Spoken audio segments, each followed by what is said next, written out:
Hello everyone, welcome to my YouTube channel. आज हम बात करेंगे नीड ऑफ़ मेज़रमेंट की या फिर इम्पोर्टेंस ऑफ़ मेज़रमेंट की।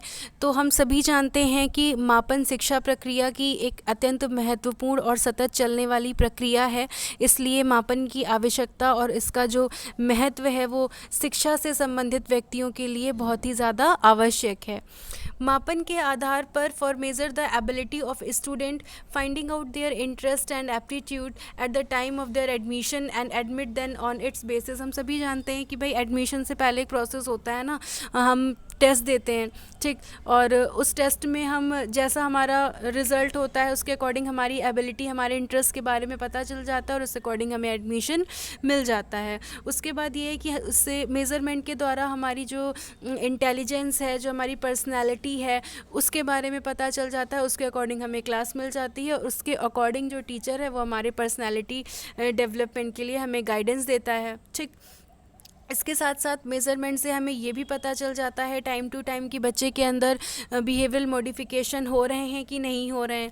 इसके साथ साथ मेज़रमेंट और इवैल्यूएशन से जो एजुकेशनल अचीवमेंट हैं स्टूडेंट के टाइम टू टाइम, उनके बारे में भी पता चल जाता है, जिससे फीडबैक देने में आसानी होती है। इसके अलावा बहुत सारे पॉइंट हैं। जो मापन है वो उचित शैक्षिक निर्णय लेने के लिए भी उपयोगी है ना। मापन के द्वारा ही आप किसी के बारे में या किसी के रिजल्ट्स को देखकर आप उचित शैक्षिक निर्णय ले पाते हैं। मापन के माध्यम से ही आप छात्र को व्यावसायिक वोकेशनल गाइडेंस और एजुकेशनल गाइडेंस और काउंसलिंग कर पाते हैं बच्चे की, ठीक। मापन के द्वारा छात्र और शिक्षकों दोनों की इफ़ेक्टिवनेस, दोनों की जो प्रभावशीलता है उसके बारे में पता चलता है। और साथ ही साथ सेल्फ असेसमेंट का भी मौका मिलता है मेज़रमेंट के द्वारा, ठीक है। तो और एक बहुत इम्पॉर्टेंट पॉइंट है कि मापन के आधार पर जो पाठ्यक्रम है और शिक्षण विधियां हैं उसमें भी सुधार किया जाता है, क्योंकि रिज़ल्ट अगर पॉजिटिव नहीं है या रिज़ल्ट जो अप्रोप्रिएट हैं, जिनसे जो ऑब्जेक्टिव्स हैं वो फुलफ़िल हो जाएं, ऐसे रिज़ल्ट्स नहीं हैं तो फिर उसमें आवश्यक सुधार भी किया जाता है। तो इसलिए हमें मेज़रमेंट की आवश्यकता होती है। और इसका स्कोप क्या है? तो स्कोप भाई, मापन जो है वो मूल्यांकन करने में सहायक होता है, ठीक। हमने आपको बताया ही था कि जो मूल्यांकन है उसका क्षेत्र बड़ा है और मापन का क्षेत्र छोटा है।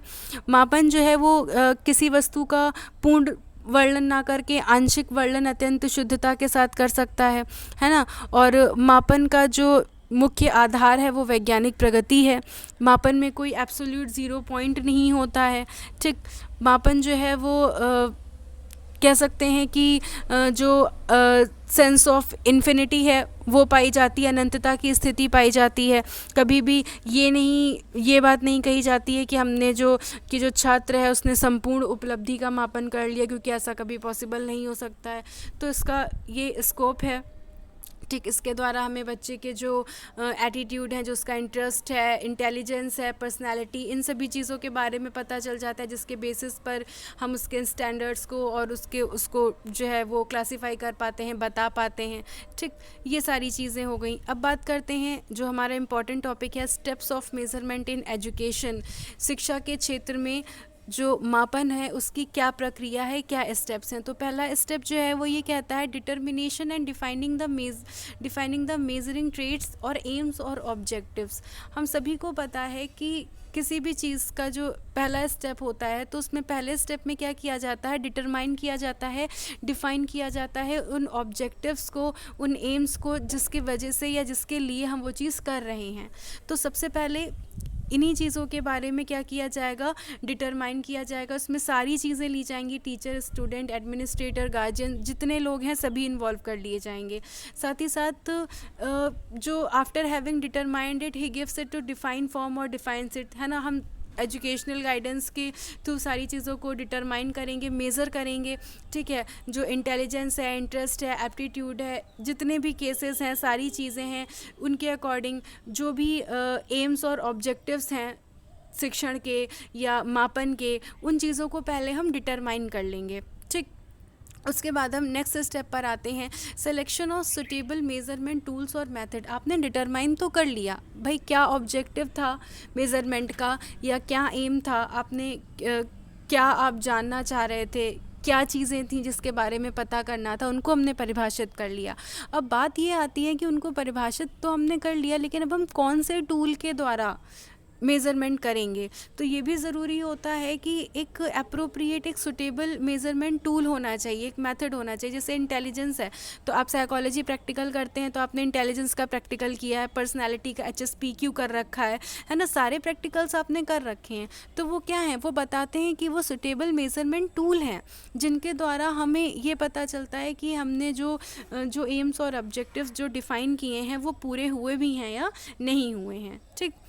यूज़ और एडमिनिस्ट्रेशन ऑफ मेज़रमेंट टूल और टेक्निक, भाई आपने सेलेक्ट कर लिया, ठीक है, अब उसके बाद उसका यूज़ कैसे करना है, उसके मेज़रमेंट्स क्या हैं, उसका एडमिनिस्ट्रेशन कैसे करना है, ये सारी चीज़ें जो हैं वो प्रॉपरली डिफ़ाइन की जाती हैं। उसके बाद हम उस टूल को यूज़ करते हैं और उसके द्वारा हम जो रिज़ल्ट है वो निकालते हैं। तो लास्ट स्टेप हमारा क्या है, रिज़ल्ट्स और records. This is the last step of measurement process. At this step the measurer obtains the result of measurement and record them.